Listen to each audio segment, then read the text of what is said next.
Hello everyone, Ben here with a solo game of Ex Libris. So in the solo game you are playing against the public library as a kind of an AI force basically, and you're doing very similar things as you would in a normal game. So you have your hand of 6 cards, and because my hand is occupied, this will be basically where my hand of cards is laid out, and then I'll have my shelving area over here and hopefully won't get too confused. You have solo assistance and solo locations. So in a solo game you basically have not the full list of locations and assistants, but a solo only set. You shuffle together all the assistants, deal out 2 of them, and then pick one of those 2 to basically use throughout the game. So in this case we are going to be the wizard and have wizard abilities. Similarly, you would take all the solo locations, shuffle them together, and rather than the normal game where you kind of build it from 2 of them upwards, you actually put 6 of them out, and then you'll gradually reduce those down to 2 locations, with the other ones in the stack here, and those will get placed out as the game progresses, and we'll see how that works. We have the monster manuals as our focus card, and then spells and potions as the prominent works, and fantastical fictions as the banned books. So with the public library then, they also have a focus card, but it is face down, so we're not quite sure what it is. We can narrow it down obviously to one of 3, but we're not sure which ones those are. And the other 2 focus cards, or the other 2 book category cards, are then placed also face down on the public library board, and these will get revealed as the game progresses and allow us to narrow down exactly what the public library is trying to focus towards. And there are a few other rules which it disregards or changes in other ways, but those only really come into play when it comes to the final scoring, so we can safely ignore those for the time being. And that is pretty much the setup. And then the game goes through the normal 4 phases. So you have preparation, placement, resolution, and cleanup. So the normal 4 phases in the game. A couple of variations on the phases as per solo rules, but pretty much straightforward. So with the preparation phase then, the first change is that you would discard a number of cards from the decks of cards. So you can scale this depending on what kind of challenge you want. I think we're going to try challenging mode, which says you discard 3 of them. So you take 3 cards and simply put them in the discard, and this will happen every preparation phase for the rest of the game. And basically this is bad, or in this case a challenge, because the public library counts all cards in the discard as basically its cards. So all cards that the public have been discarding, or all books, go into the public library, and that's what it tallies up for scoring at the end of the game. So you want to try and keep the discard pile as clear as possible of various books that the public library might find interesting, but if you're going to shove it full of books, at this case you may as well try and put a lot of fantastical fictions in there. So we'll see hopefully how that works later on. And then continuing with preparation, you basically deal out cards to various locations if they need it. So in this case we need 4 for the Mystery Shack, 2, 3, 4, and then 4 for the bookseller. Yeah, I think these are face-up ones. So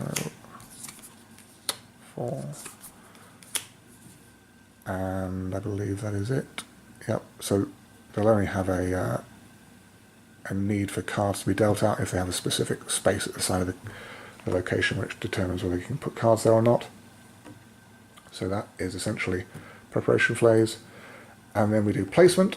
So in a normal game of Ex Libris, you would have 2 gnomish assistants, I believe these are, and then your special character if you're playing with special characters, and that would be the 3 that you get to place out. However, in a solo game you get 3 regular assistant meeples, and then your special one, in this case the wizard, and each special assistant has their own particular shape, so you know exactly where that's going on a location. So we get to place them out on locations as we see fit. There's no turn structure, as it were. The only restriction is on the regular locations you can only place out 1 inner space at any one time. Your home board does not count for this restriction, so you can pile that as full of assistants as you want, but on the regular locations you have to stick to 1 inner space. So then, what do we have? We've got the gambling den, but with only 1 person going out in it, we're not going to shelve many cards, so I'm not particularly fussed about that. The mystery shack's probably a good idea, so we'll start with that. So, if you can't read the locations at a distance because the text is quite small, and this has been, I believe, picked up as a bit of a problem, the game does now come with handy sheets which you can have at the side of you, and that will tell you exactly what each location does in nice big font so you can read it. I will just move slightly further into the location. So name a category, then peek at all the mystery cards. So we shall go for spells and potions. Seems like a good idea because it's a prominent work. So we'll go for spells and potions. So we reveal all the cards, and we can take any and all matching that category. So that has spells and potions on it, as does that one. Nope, and that one. So this one goes back. So return the remaining cards face down. Yep, and we may shelve one of the newly acquired cards. So we'll put these into our hand, and then we get to shelve one of them. Well, that should go at that location. I think I is probably a reasonable bet to start with. So you can basically start your shelves anywhere. The only restriction being that they cannot be more than 3 tall, but they can be as many wide as you like. So, and ideally you want them in alphabetical and numerical order within the particular letters, because that will come into play during the scoring at the end. So for the time being, we'll kind of place this in the middle and see if we can't build around it in some way. So that's not too bad then. Right, and then we have the bookseller, so we can just take a card and shelve it. We have Librarian's Lodge, remove one of your previously placed assistants. That might come into play later on, possibly. I think the garbage dump is quite nice. This basically allows you to, at the end of the round, once all locations have been done, you get to dig through the discard and pull out a card, so that could be very handy. Certainly for whittling down the discard so the AI or the public library doesn't have as many cards to play with at the end. And we have the Wishing Well, discard X cards, then draw X plus 1. I'm not that fussed about that, to be honest. Unless there's a card we really don't want, because that gives cards to the air, basically. So we might want to get rid of this one. It does have a couple of fantastical fictions on it, which we're not fussed about. Yeah, okay, we'll do that. So our third assistant can go over to the Wishing Well, and we will discard a card, and then we get to draw 1 plus 1 is 2, and we get to show one of these. Well, that, unfortunately,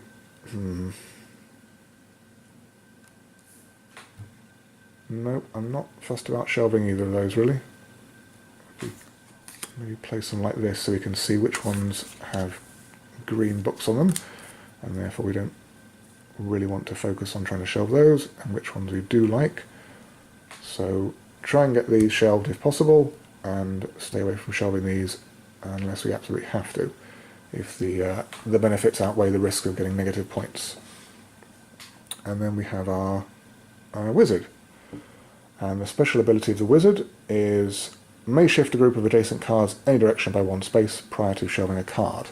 So if we have our shelves and they're not quite in the order we like, we can shift them around only when we use the wizard as a character to shelve, however.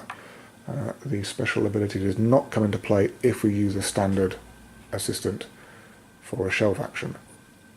So in fact, may just probably use the wizard on the home location to simply draw one card or shelve one card. I think we'll probably just shelve a card. So we can take this I card and we can place it next to the other I card. Those fit together nicely. And these are now still in numerical order in this case, within the same letter. So that will be fine for the end of game alphabet check. And we are done. So all placements are done. So now we come into the next phase. So basically you check any locations which have this timer symbol on them. So if a location has the lightning mark or lightning bolt, you basically do that as soon as you get to it in the placement. Now we come to resolution, where we will resolve all ones in numerical order, so each location also has a number. So you basically go along the numbers and do the location if it has the relevant icon on it. So name a category and then search the discard pile. So this is a useful way of getting cards out of discard. So we will probably go for spells and potions. We'll carry on with those.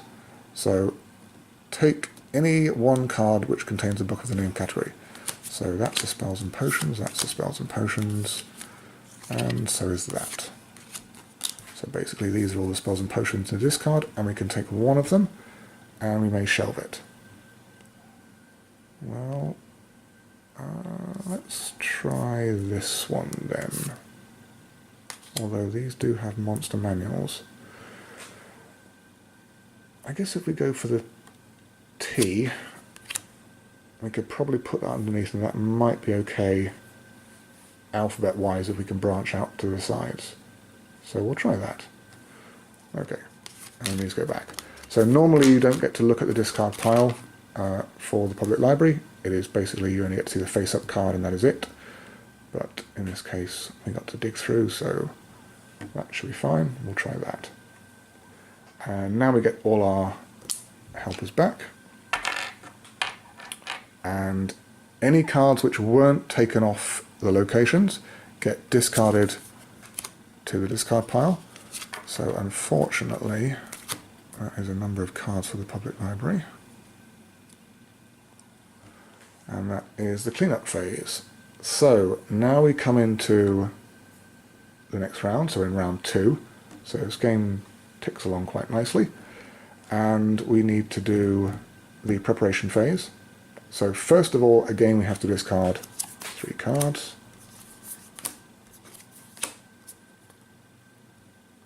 And, oh, I forgot to do, yeah, so this actually I believe comes before the discard, but either way, you have to take one of the category cards and reveal it. So reference text in this case. So we know that the public library is not focusing on reference text, so it's going to be either, which ones then? Yellow, which is historic volumes, or black, which is corrupted codices. So we want to try and keep black and yellow cards ideally out of the discard. And then once this one is revealed at the beginning of the 4th round, we will know for definite what this one is, and then we can work on keeping that particular category out of the discard as well. So that is that. We did, yep. So now with the locations as part of the preparation phase, you pick 2 of them to discard, and then you reveal another one from the pile. So gradually the number of locations will go down until you have 2 at the end of the game. So I think I'm not fussed about the gambling den. I don't believe, so we might get rid of that. And the Mystery Shack is quite nice, but again, that's 4 cards that are going to get shoved in the discard, quite possibly. So the Bookseller's still 4 cards, but at least we can have a look at them and see which one we want to get. So I think we'll keep the Bookseller and the other ones, especially the Garbage Dump. That will come in quite handy, I suspect. And the new location we are revealing is the Shelf Masons Guild. So that allows us to shift any number of adjacent cards in a single row, any number of spaces. Not the best location that now we have the Wizard, which can also shift shelves around. So probably won't get to see that much use, and we'll probably discard that next round, but it's there anyway. And then we need to set up for the new location, so only the Bookseller now is going to get cards dealt out to it. So 1, 2, 3, and 4.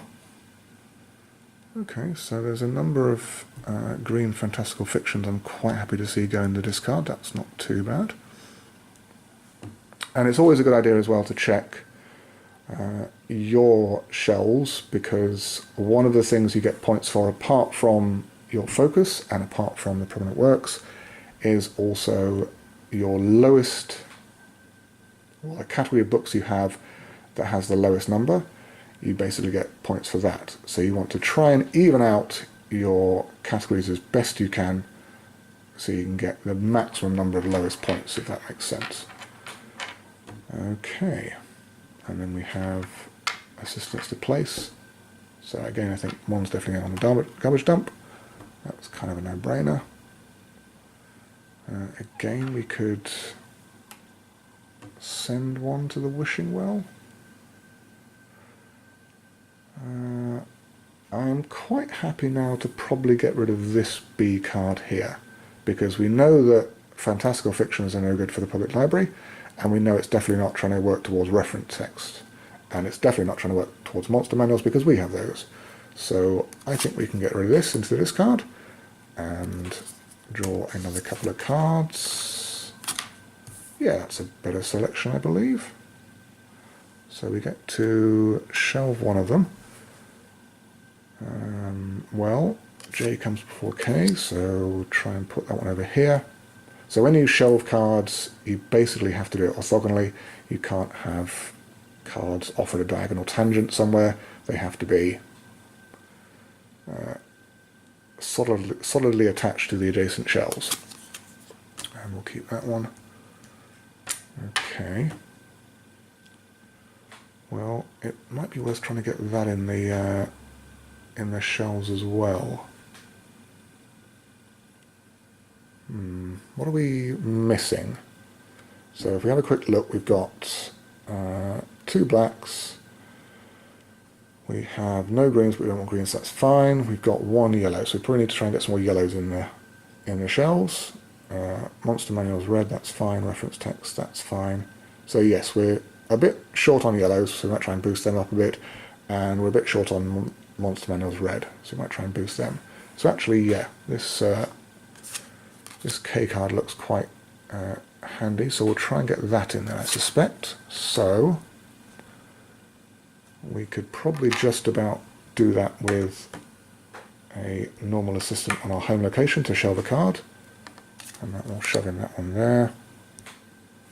Okay, and then if we use the, well, we could use him to shelve another card, or come to the bookseller, and yeah, I think we'll definitely use our wizard to come to the bookseller and grab a book out of there, simply so that limits the number of cards that's going into the AI.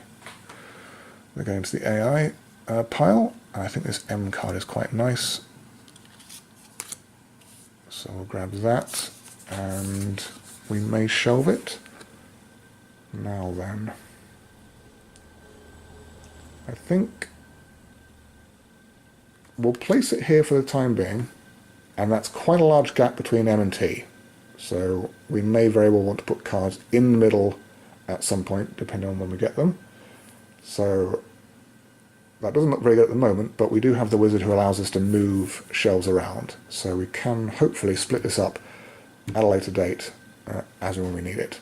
So yeah, we'll do that, and that looks fine, I think.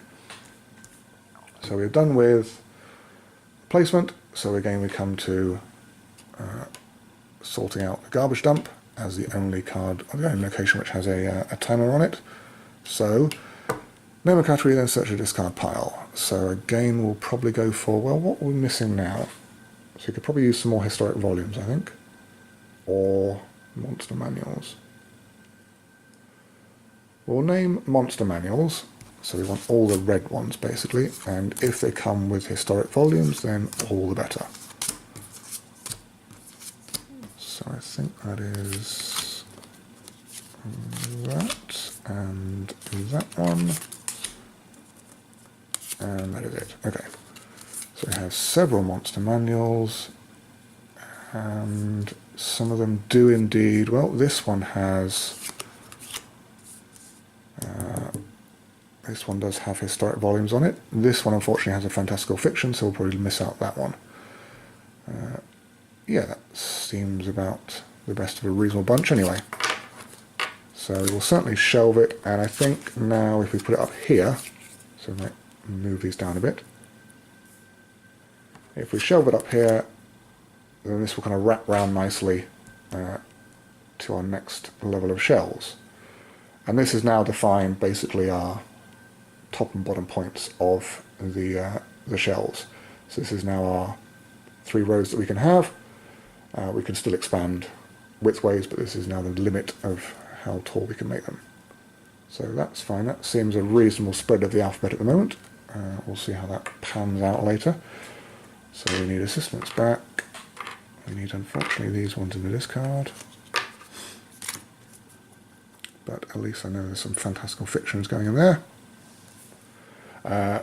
Any cards that you don't use up in your hand by the end of the game also go into a discard. So it's quite an idea to try and keep this pile as trim as possible so that you're not giving over to the AI as many unnecessary cards as possible. So we can probably quite handily give them those cards to the public library, but we might want to try and definitely get these ones shelved at some point during the game. Okay, so we did clean up, I believe, in its entirety. Yep. So 3rd round, so unfortunately 3 new cards to discard. Like so. We don't get to see another category card at the moment. And then we do get to get rid of, I think the Shelf Masons Guild is probably a good idea to get rid of that one. And well, the garbage dump is coming very handy. The Wishing Well has potentially got some more use out of it, so we might keep those 2. The Bookseller, I think maybe. That's 4 cards that's, well, likely 3, but you know, at least 3 cards that's going to discard. So I think we'll probably get rid of the Bookseller. And I hope we won't miss it too much. So that's 2 locations discarded, and then another one out, which is the ELD book swap. So, well, that's not too bad actually. That's not too bad at all. So that is the location out, and then in the case of yearly book swap, we need 3 cards dealt to it, like so. So yeah, actually that could come in very handy. Okay, so then let's see. Well, garbage dump. Yep, I'm not going to deviate from that. And then, yes, we could go to the Yieldy book swap, couldn't we? And definitely discard one of these ones, possibly.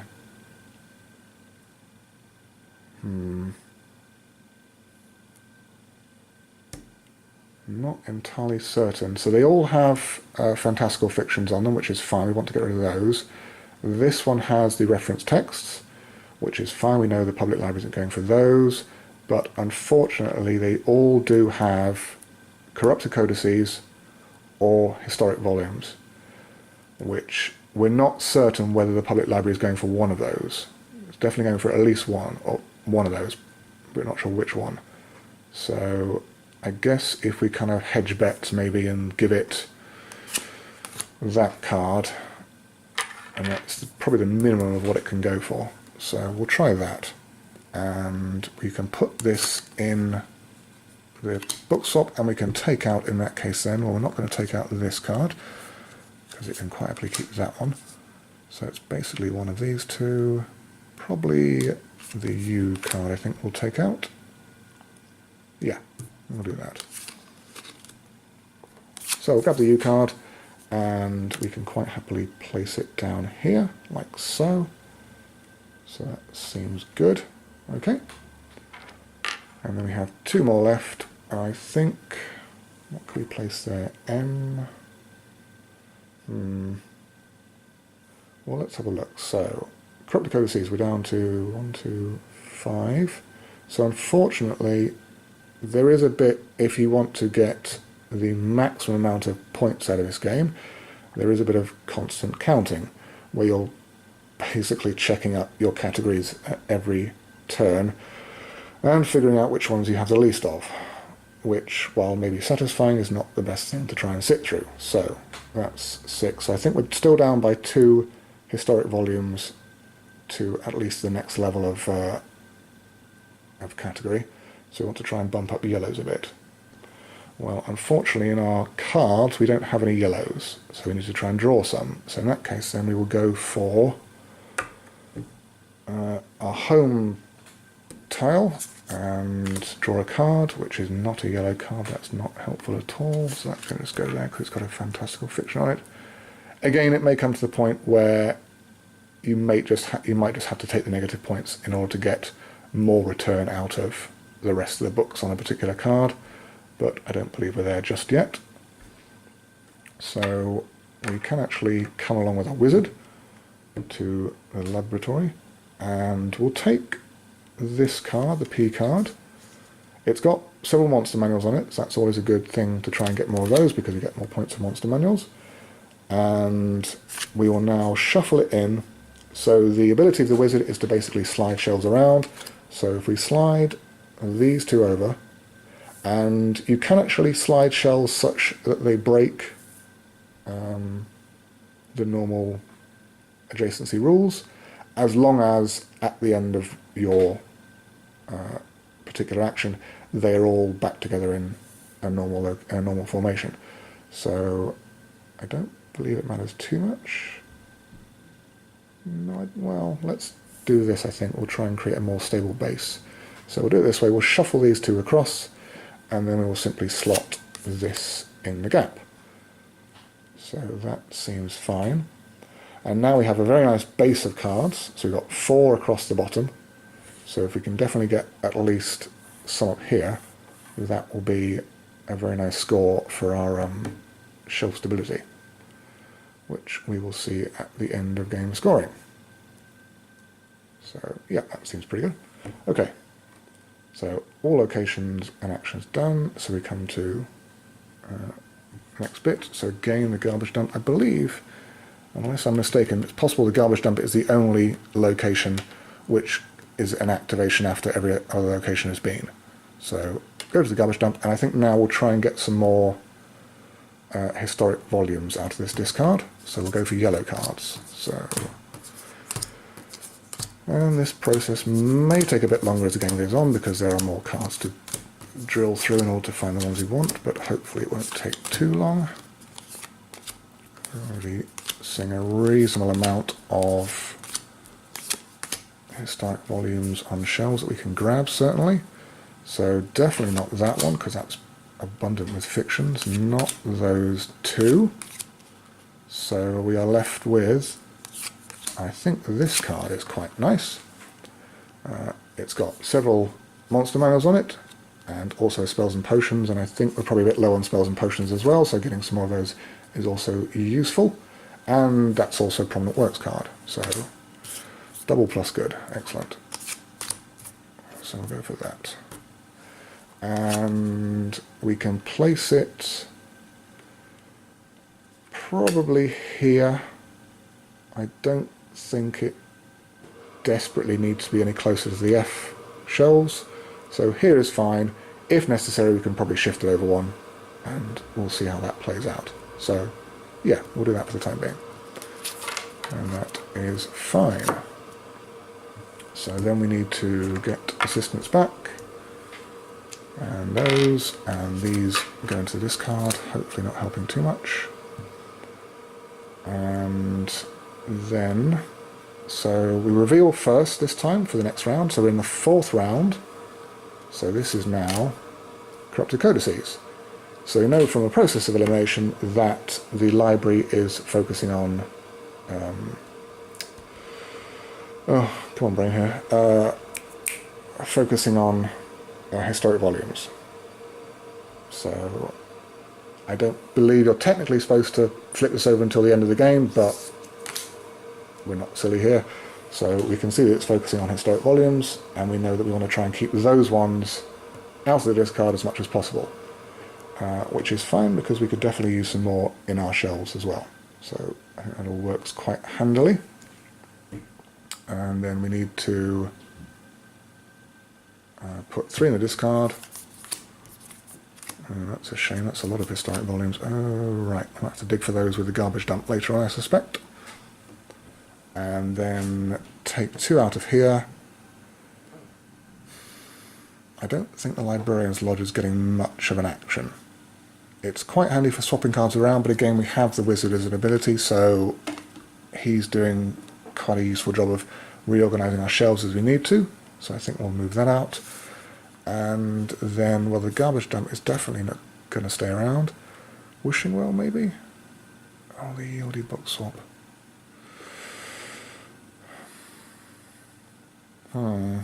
I think possibly the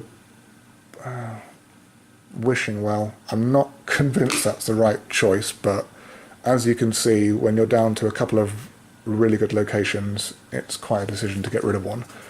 But we'll get rid of the Wishing Well, and out comes the Book Collector. Okay, so then Book Collector gets a card, Book Swap gets 3 cards. Yeah, well, that's fair enough, that's quite a selection. Okay. And we're back to shelving, so again, obligatory garbage dump. Discard any number of cards from our hand and or the library for every 2 discarded that match. So basically you're trying to match books up to the particular one that's been dealt out to the Book Collector.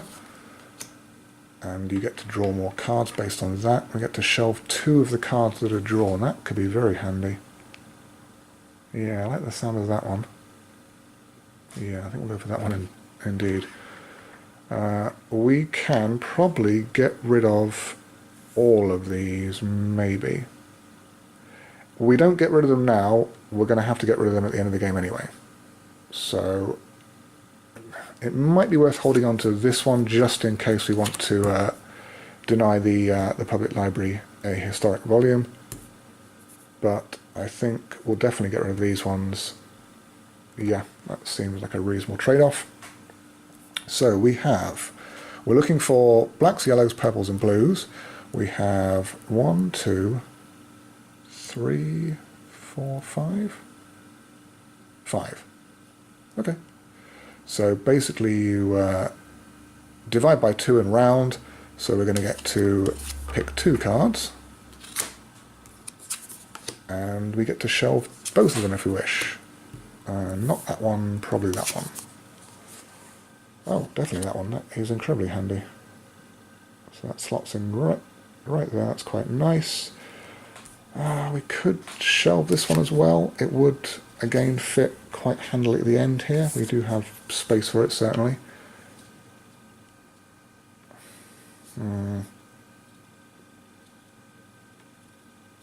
Maybe it's worth it. It's a negative point, but I believe it would possibly get us at least 2 points in monster manuals. Okay, we'll go for that. We'll shelve that, and hopefully, yeah, I think that will definitely get us more points than it's worth in negatives. So fine, we'll do that one. and that's cut down on our cards quite nicely, so we're thinning out the hand a bit and getting some benefit out of it, so that's okay. Then we can come to probably the book swap, and we can swap out. That does give it a historic volume though. Well, if we swap out for this B card here, that will give it a historic volume, but it will also take 2 out of the discard essentially, so that's fine. And we can put that one here, and it might be worth now just nudging these shelves over a bit so we can close up this particular gap a bit. In fact, we might do that with the wizard. We can shelve a card, so we'll certainly pick this D card to shelve, and we can shuffle these over and then slap the D card right in the middle there, and that closes up that gap quite nicely. So we have a nice bunch of stable shelves there, looking quite good there, and that is, yeah, pretty effective. And then let's do, so we're going into the final round now, so this will be the 5th and final round, so we'll do a quick check of cards. So we've got 1, 2, 3, 4, 5, 6, 7, 8 codices. We've only got the 1 fiction, so that's fine. We've got 3, 4, 5, 6, 7, 8 historic volumes, so actually we're tied up on those, that's good. 1, 2, 3, 4. A lot of manuals, that's fine. Reference text 1, 2, 3, 4, 5, 6, 7, 8, 9. Yeah, plenty of reference text, and I suspect plenty of spells and potions. 3, 4, 5, 6, 7, 8, 9. Okay, so only one more. So basically we need to focus on, ideally, black corrupted codices and yellow historic volumes with maybe a few spells and potions chucked in. Well, those fit the bill reasonably well. They've certainly got monster manuals for us, that's okay, so we might try and get those shuffled in at some point. Okay. So, oh, and we have the garbage dump to take care of. So actually now is a good time then to probably go for, I guess, corrupted codices. We'll go for corrupted codices and see if we can't get those and some other useful ones as well. So we're looking for black books now.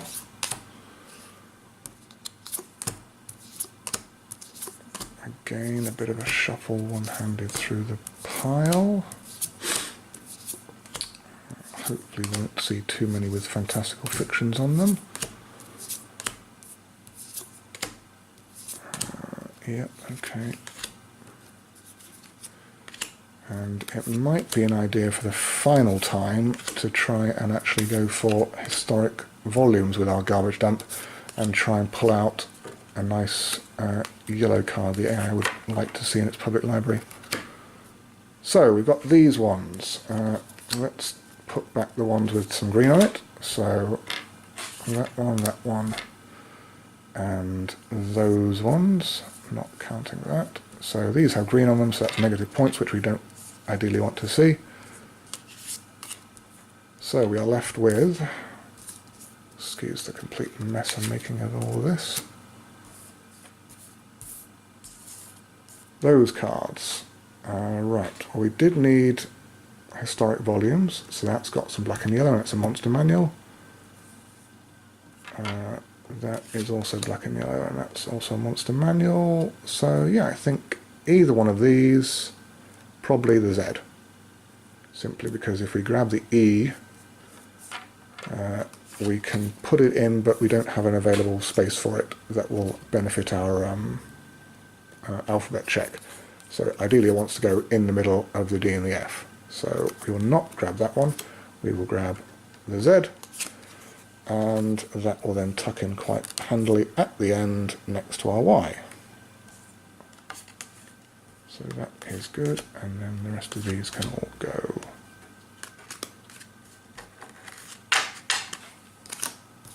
Back in the discard. And then everything else gets discarded as well, like so, and we do, right, so final discarding of locations. I think the book collector... Actually, probably both of these, unfortunately, as difficult as it is, because we definitely want to keep the garbage dump around. So we discard 2. We draw out our final location, which is the donation centre. Discard 1 or more cards, and then shove up to 2 cards from our hand. Okay, that's fair enough. And we need a further 3 in the discard, like so. That is a big pile there. That is a lot of cards. Okay, fair enough. And we have final assistance to place out, so garbage dump, Cal Surprise, donation centre, well, no, actually not yet. Let's go for the our home location, and we'll draw a card. Yeah, I'm not too fussed about that one, so maybe the home location again. Interesting. How's this going to work then? So if we do a home location a second time, so you can double up on your home location, it's not restricted to just one use only, and we'll get another card. Okay, so we've got several we might actually like to shelve, so we can then go to the donation centre and we can discard a card, which would get discarded anyway, and we get to shelve 2 from our hand, so basically 2 of these, and because we use the wizard, we get to move around some shelves if we need to. So S, H and E, the E might like to be slotted in here, and then the H could potentially go here, which, yeah, would be and there's no really good place for the S to go, unfortunately. It's not going to be beneficial at the end of the K, it's not going to be great before the beginning of the M. So yeah, okay, we'll do that. So as part of our wizard ability, we will move over the F, and then the E can slot in there, and the H can then just go, doesn't particularly matter which end it goes at, but it may as well just go here. And we will leave it at that. Oh, and all abilities, or all placements used, so we now come into garbage dump. Oh dear. So I think we're going to try and go for historic volumes and pull out a nice yellow card that the AI want to keep hold of. So unfortunately again we will go through the entire pile.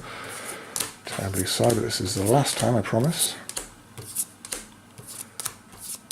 And we will see if we can get one that will benefit the AI the most. Nope. There's some yellows there at the bottom.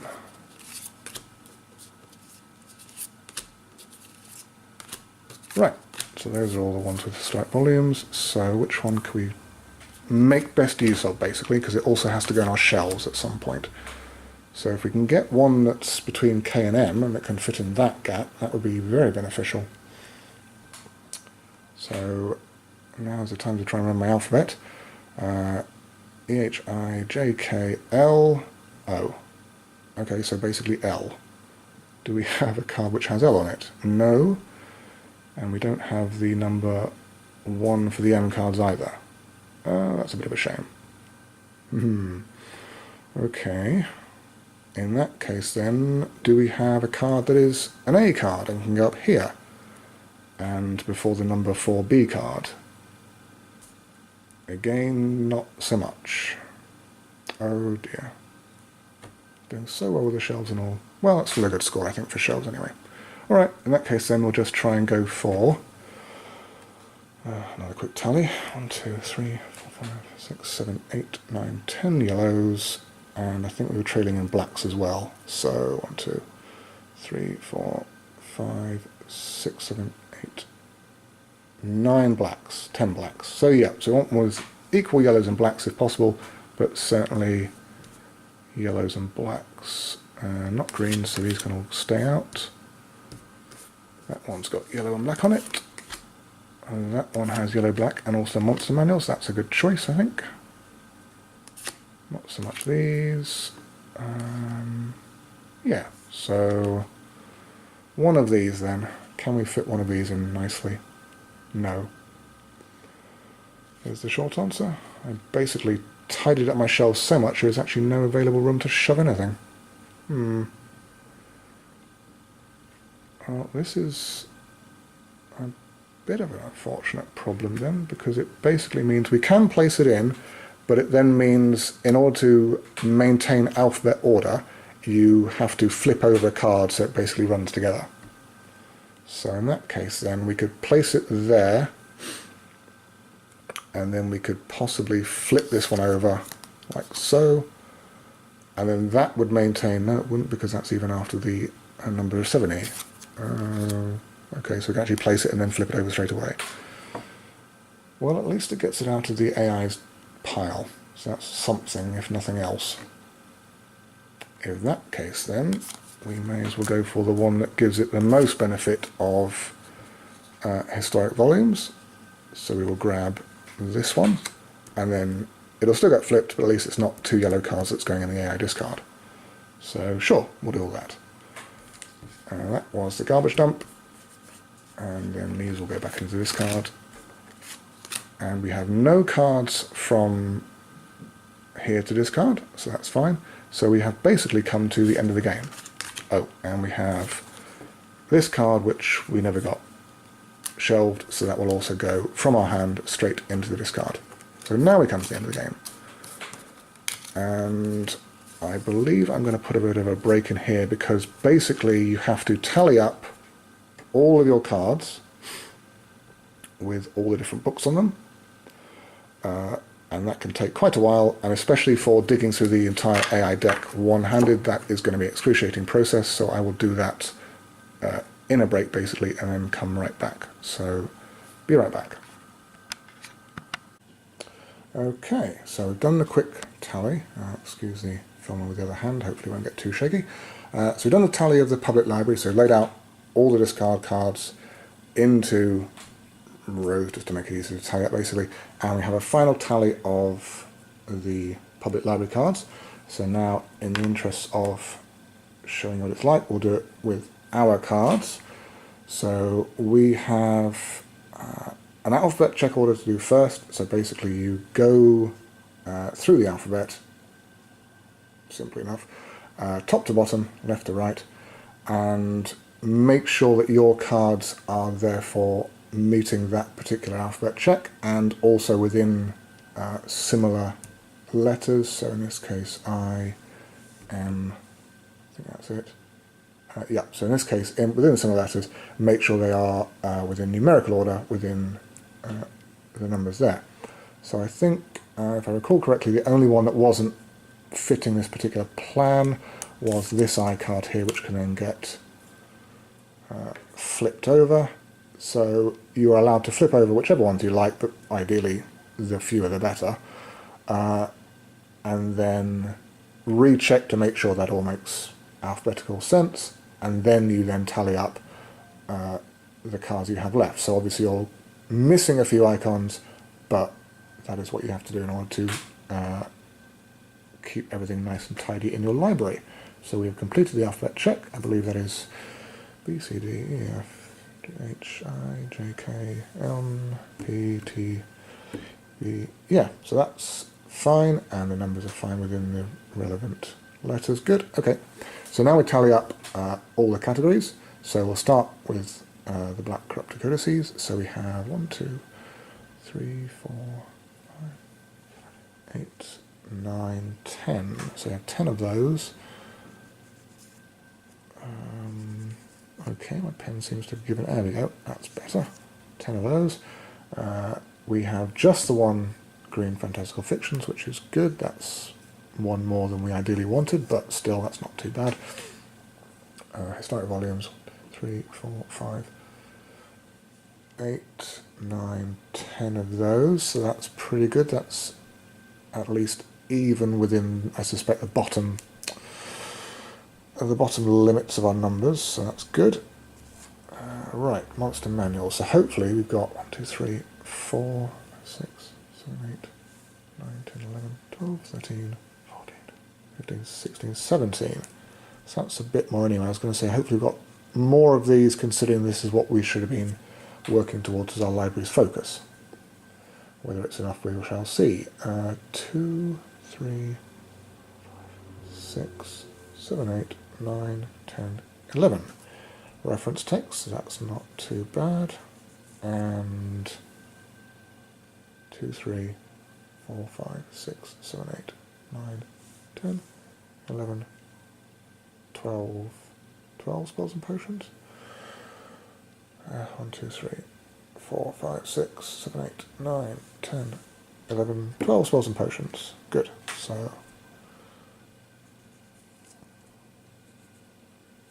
basically, with the lesser categories, as long as you're up above your minimum, it's neither here nor there how many you are above it, so that's fine really.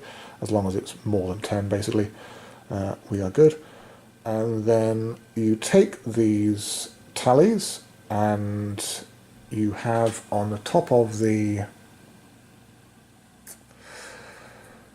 board here, you have the top of the board, and this basically explains what all the scoring categories are at the end of the game and how you put those tallies in to get a score out of them. So I'm going to start with shelf stability, and you take your... So you have to start from the bottom. You can't, if you only had, for example, one card on your bottom shelf for whatever strange magical reason, that would not be a very stable shelf whatsoever and would not get you any points. So you start at the bottom of your shelves, whoops, and then you work your way up the rows, and as long as you have a block of adjacent cards, that counts as a stable shelf. So in this case we have, well, I suppose two ways of doing it. We have a section of 4 by 3, so that would essentially be 12 points, counting all of those in there. That's a nice stable block. Or we have a section of 5 by 2, which is 10 points. So obviously we're going for the bigger number and get ourselves 12 if the pen will work for me. There we go, 12 points there. Good. And then we have Bestow Prominent Works Awards. So this is based on the random category that came out, which is spells and potions.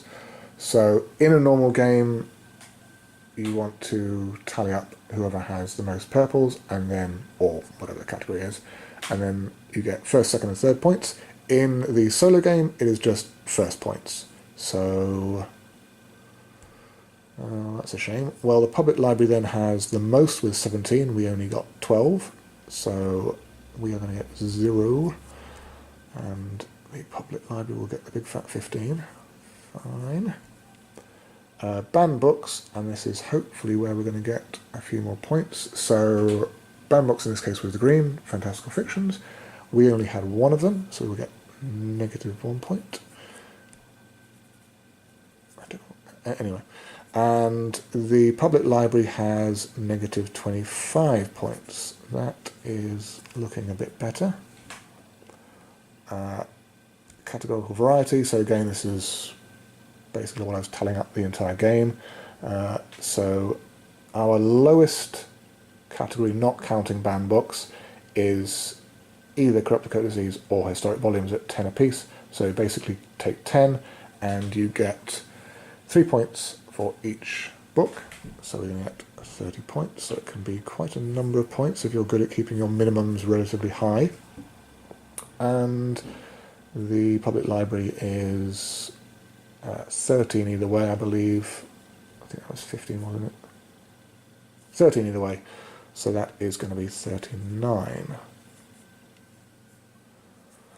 And then we have reveal and score library focuses. Oh, so this was gone over there. Historic volumes for the public library, and we had monster manuals.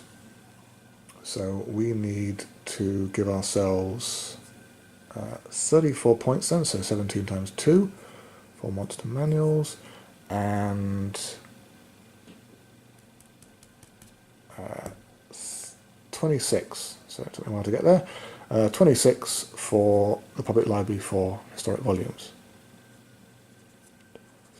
Anyway, and then you tally up all your points and you come out with hopefully a winner. In the case of a tie, and this can happen for prominent works, for example. So if they were tied, basically in the case of a tie, the public library, as it clearly states, wins all ties. So you don't get that to fall back on, unfortunately. So we need to give ourselves a total of then... okay, let's try this. So that is 6 minus 1 is 5. 5. There we go. And 7. So a nice handy number of 75. Good. And then the public library has... well, let's do... okay, so 5, 14, 20. Yep, 20 exactly, so that's very handy. I'm not going to have to do too much maths. 1, 4, 6, and 2 is 8. So 8, or 80 I should say, but then we take away 25, so that leaves a grand total of 55. Yeah, 55. No. 55, good. So yeah, that's not a bad score at all actually. It's a win anyway, so yeah, there you go. So yeah, the game is reasonably short. It ticks along very nicely. The only thing I would say is there is quite, well, I suppose this could be a bonus or a negative depending on how you look at it, but there is quite a large amount of variability within the game. So you can make the game harder for yourself, certainly with the scaling difficulty of discarding a number of cards at the beginning of each round and chucking those in the discards. That can certainly ramp up the difficulty, but there is also random locations coming out depending on the game, and random assistants. So you shuffle them all together and you get 2 to pick, which isn't that great of a number anyway, and it's basically a question of whether the assistant ties together with the locations that come out at the start of the game, or whether it all kind of goes against you and doesn't really help you much at all. Especially, for example, if you get, not necessarily book collector, book swap. Yes, if you get stuff like the book swap and the bookseller, where you're dealing out 4 cards every turn, and then most of those are going to go in the discard, that is a bunch of cards that's going to boost up the public library score. And if they come out at the beginning of the game and there's enough of them, you can't really be reasonably expected to discard that many that quickly to stop the flow of cards. And especially if stuff like the garbage dump comes out towards the end of the game, then it doesn't particularly help you whittle down the discard pile either and get cards out that way. So yeah, it's basically whichever way you look at it, it is a complete roller coaster sometimes depending on how the things come out, but that also adds to the fun of the puzzle really. So there you go, yeah, nice puzzle game. Hope you enjoyed it, and I will see you next time.